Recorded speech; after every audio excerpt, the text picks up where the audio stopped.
বাঙালি special রান্নাঘরে সব বন্ধুদের স্বাগত।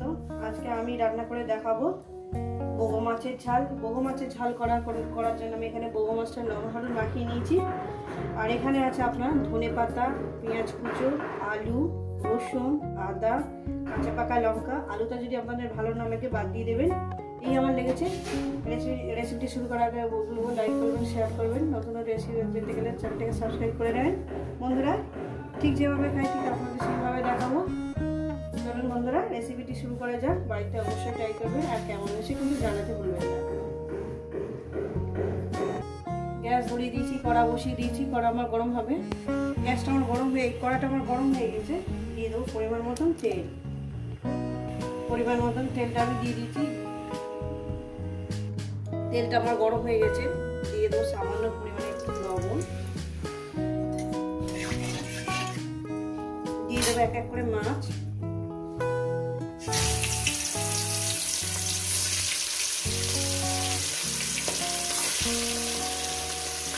যতগুলো ধরে ততগুলো দিয়ে দিলাম। জানি না বন্ধুরা এই মাছটা খাবে কিনা বলতে পারবো না। একটা ঢাকনা নিয়ে রান্না করবেন। যতগুলো ধরেতে দিয়ে দিয়েছি। এক সাইড হয়ে গেছে বন্ধুরা, এক সাইড করে উঠিয়ে দেবো। এটা আপাতত মাছটা খাটেনি, বুঝতে পারিনি, নাহলে ঢাকনার মধ্যে আর মাছটা আমি উঠিয়ে দিলাম। এই মাছ আমি কোনোদিন সত্যিকারে খাইনি। এই মাছটা কেমন থেকে মাছটা যখন কেনা হয় তখন বলতে সবাই ভালো।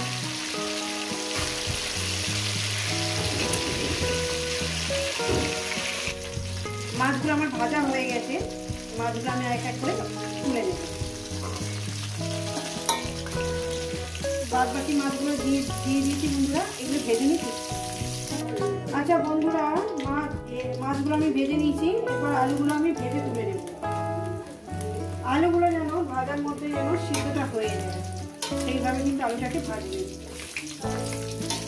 রেসিপিটা পুরোটাই দেখবেন আর কেমন লাগবে অবশ্যই কিন্তু বলবেন। তো বন্ধুরা আমার আলুটা ভাজা হয়ে গেছে। এটা তুলে নেব। আলুটাকে তুলে নেব। রেসিপিটা কিন্তু পুরোটাই দেখবেন আর আপনাদের কেমন লাগছে অবশ্যই কিন্তু বলবেন। দিয়ে দেবো একটু কালো জিরে ফোড়ন, সামান্য পরিমাণে একটু কালো জিরে ফোড়ন দিলাম। দেওয়ার পর আমি পেঁয়াজগুলো দিয়ে দেবো।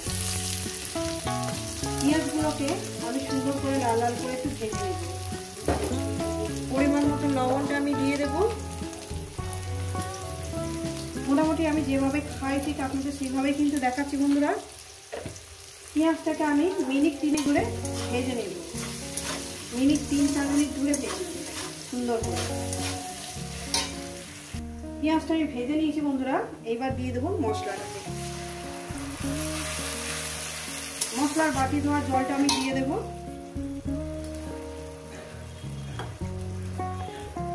জলটা আমি দিয়ে দিলাম। আর এখানে দিয়ে দেবো আপনার পরিমাণ মতন হলুদ। হলুদটা আমি দিয়ে দিলাম। এবার মশলাটাকে আমি মিনিট 3 ধরে আমি কষিয়ে নেব। 3-4 মিনিট ধরে কষিয়ে নেব যতক্ষণ মশলা থেকে তেলটা আলাদা হয়ে যাচ্ছে। তো বন্ধুরা দেখছেন বন্ধুরা কত সুন্দর করে আমি মশলাটা দিয়ে কষিয়ে নিয়েছি। তেল আমার ছেড়ে এসছে। সাইডে আমার গরম জল বসানো আছে। দিয়ে দেবো এখানে ফুটন্ত জল। মশলাটা কষিয়ে নিয়েছি।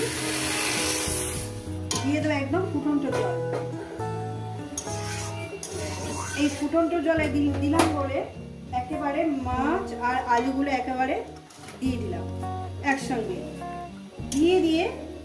দেওয়ার পর আমি এটাকে লোতে দিয়ে দেবো। যেহেতু আমার আলু টালু সবকিছু সিদ্ধ হয়ে আছে বন্ধুরা। এরপর দিয়ে দেবো ধনেপাতা কুচি, যাতে ফ্লেভারটা সব জায়গায় ছড়িয়ে যায়। ধনেপাতা কুচিটা আমি দিয়ে দিলাম। দিয়ে দেওয়ার পর এটাকে আমি একটু কভার করে চাপা দিয়ে দেবো 5 মিনিটের জন্য। 5 মিনিটের জন্য একটু কভার করে চাপা দেবো। আর গ্যাসটাকে পুরো লোতে করে দিয়েছি। ফিরছি 5 মিনিট পর। বন্ধুরা খুলে দেখবো। দেখুন বন্ধুরা দেখতে কত সুন্দর হয়েছে না? বিশ্বাস করেন দারুণ খেতে হয়েছে। আমি এই প্রথম খেলাম সত্যিকার কথা। আমি ঠিক এইসব মাছ, আমি রুই মাছ, কাতলা মাছ এইসব মাছ খেয়েছি। এইটা আমি ঠিক খাইনি, জানি না, কিন্তু আজকে যে বানালাম দারুণ খেতে হয়েছে, দারুণ, সত্যিকারে বলবো দারুণ খেতে হয়েছে। আমি কোনোদিন খাইনি, ছোটবেলা থেকে কোনোদিন খাইনি। এই রেসিপিটা যদি আপনাদের ভালো লেগে থাকে অবশ্যই কিন্তু কমেন্ট করবেন, রেসিপিটাকে লাইক করে দেবেন, শেয়ার করে দেবেন, আর নতুন নতুন রেসিপি দেখতে গেলে চ্যানেলটাকে সাবস্ক্রাইব করে নেবেন। বন্ধুরা এটা নামিয়ে দেখাচ্ছি। তো বন্ধুরা দেখতেও সুন্দর, খেতেও সুন্দর, আবার নতুন রেসিপির সঙ্গে দেখা হচ্ছে। সবাইকে বলবো সুস্থ থাকবেন, ভালো থাকবেন, আর আবার নিত্য নতুন ভিডিও দেখবেন বন্ধুরা। কিন্তু এইভাবে একবার বানিয়ে খেয়ে দেখবেন, কিন্তু ভীষণ সুন্দর হয়েছে। দেখেন দেখতেও সুন্দর, খেতেও সুন্দর, এইভাবে বানিয়ে খেয়ে দেখবেন।